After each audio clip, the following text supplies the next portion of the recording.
Yo, only a few weeks after my 17th birthday, something life-changing was about to be released. I thought I had seen it all after playing through 3 Dark Souls games, Bloodborne, and Sekiro, but Elden Ring absolutely shattered my view on gaming. After all my past experience with FromSoft titles, I assumed I was totally prepared for anything Elden Ring could throw at me, but I couldn't have been more naive. Today, I want to go over what makes Elden Ring more than just a game, so let's get right into it. The open world in Elden Ring is by far the best I've ever experienced. Most open world games either have an empty sandbox of a map, or a map so jam-packed full of repetitive stuff to do that it feels like a chore. Elden Ring finds itself perfectly in the middle, with tons of rewards to find and environments to explore, but not so much that you feel overwhelmed. The dynamic weather and time cycle really adds a lot to the feel, and nearly every single area feels mysterious, purposeful, and worth exploring. One time I found myself in a completely new catacomb. This was somewhere between my 6th and 8th playthrough of the base game, and I was shocked. I've also read similar stories on Reddit of people who have never found certain areas until their 5th or even 10th time through, which is absolutely crazy to me. It's a true testament to From Software's unmatched world building and level design. And just when I thought it couldn't get better, FromSoft dropped Shadow of the Erd Tree. This expansion takes everything to the next level entirely. During my first playthrough of the DLC, I had the pleasure of experiencing some of From Software's best world building and level design yet. The verticality and way this map was designed allows it to appear at first glance about the size of Limgrave. However, once you play through the DLC and explore as much as possible, this map is clearly massive and much larger than originally anticipated. It's everything I could have asked for and more, and I plan to cover the DLC more in the future. Now, when it comes to the combat in Elden Ring, it feels just like playing Dark Souls but with many welcome additions, such as a dedicated jump button, crouch button, and the ability to swap out the Ash of War for most weapons. The combat stays true to From Software's unique and punishing style, and whether you choose to play as Mr. Chonky Bonky or a cowardly caster, you'll generally get a pretty balanced and super enjoyable experience. But that's only if you can endure everything this game will send at you. The Lands Between is a ruthless and brutal place. You will die, over and over again. But don't let it discourage you. The more you die, the more you learn.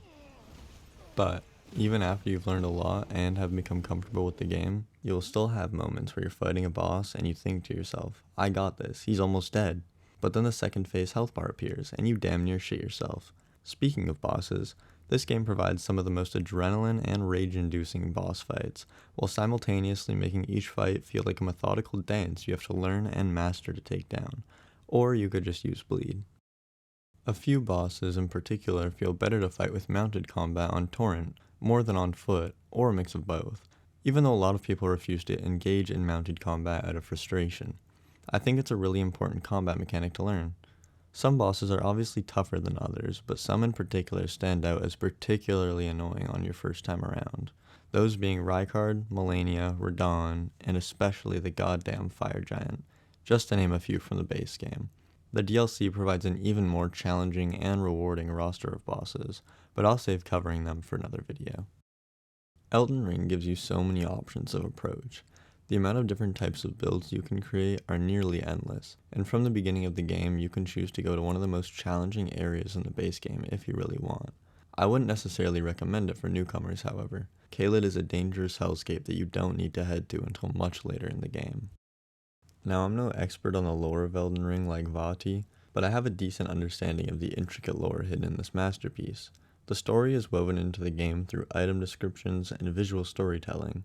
For example, as you explore Stormveil Castle, the ruined, rotted castle really shows what it's been through and what it's hiding. This is such a unique and artistic way of presenting the story to your audience, and I personally can't get enough of it. If you're at all interested in the lore of Elden Ring, I highly recommend you check out some channels like Vati Vidya and Smotown.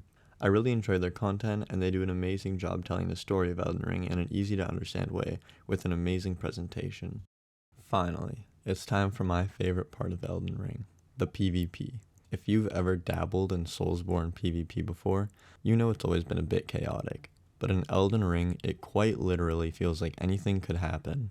However, this provides a lot of varied and unique invasion experiences, especially considering half the people I invade either wield a Blasphemous Blade, Rivers of Blood, or Sacred Relic Sword.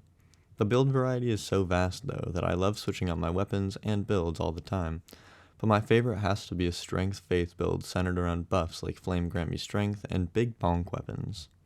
There's invasions, which are my bread and butter, and then there's arena duels, which I've also spent quite a lot of time in. Both are super fun, but very different. It all really depends on whether or not you can handle getting ganked by several opponents. I love invasions because you never truly know what to expect. Could be some solo guy hiding in a bush waiting for you, or a gang of 3 dudes with the best weapons in the game.